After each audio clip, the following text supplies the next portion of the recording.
Hello student, देखिए इस question में क्या दे रहा है और क्या फाइंड करना है आपको। Let W denote the words in the English dictionary if the relation R is given by R equal to X Y belongs to W cross W such that be word X and Y have at least one letter in common. Question को अच्छे से समझना है। One letter common then R is reflexive symmetric transitive के बारे में आपको बताना है। ठीक है, तो रिलेशन कैसे डिफाइन करना है। आप जो यहाँ रिलेशन डिफाइन करेंगे,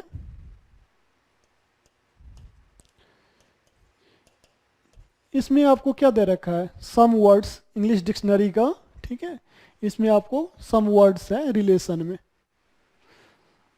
कुछ भी वर्ड ले लीजिए, लाइक जैसे पेन आ गया। ठीक है, जैसे मैंने एक लिखा पेन, तो सेकेंड वर्ड जो होगा उसमें क्या होगा। ठीक है, at least one letter in common दे रहा है, एक कॉमन होगा एटलीस्ट वन वर्ड। सपोज करिए कि मैंने एक लिख दिया।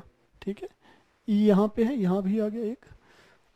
मीनिंग या विदाउट मीनिंग ऐसा नहीं रखना है। ठीक है, आपको एटलीस्ट कम से कम एक तो कॉमन रहना ही है वर्ड में। ठीक है, जैसे मैंने ई रखा। अब इसके बारे में आपको कह रहा है, ठीक है, कि ये सब सारा वर्ड है आपके सेट में, रिलेशन में। अब ये रिफ्लेक्सिव होगा या नहीं।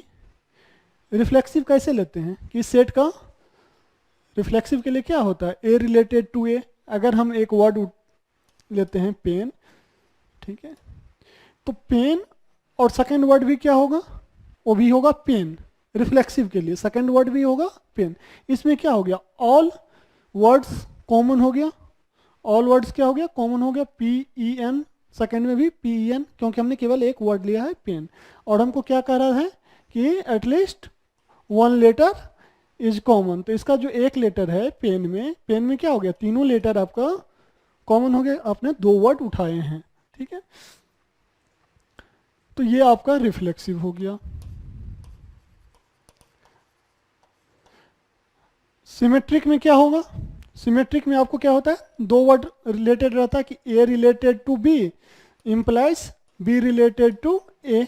ये हम लोग पढ़े डिफिनीशन से। इसका मीनिंग क्या हुआ कि हम दो वर्ड लेते हैं, जैसे यहाँ पेन और एग है। पेन एग में क्या है, एटलीस्ट वन लेटर कॉमन है। ऑब्वियसली हम देख रहे हैं ई कॉमन है। क्या एग और पेन, देखिए पहले मैं यहाँ बोल रहा हूँ pen and egg, pen related to egg. इसका मीनिंग हुआ कि at least one letter is common, that means is common.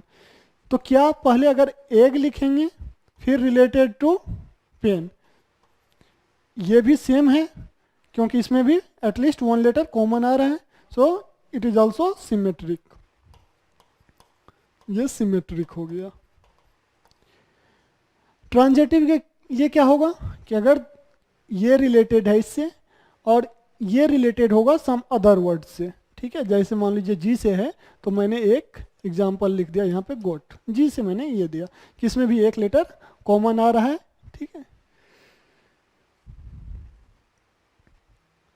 तो यहाँ से ये रिलेटेड है, ये दोनों रिलेटेड है, तो क्या इस दोनों में कोई कॉमन आ रहा है वो देखना है। ठीक है, at least one letter common, at least one letter common that is ji.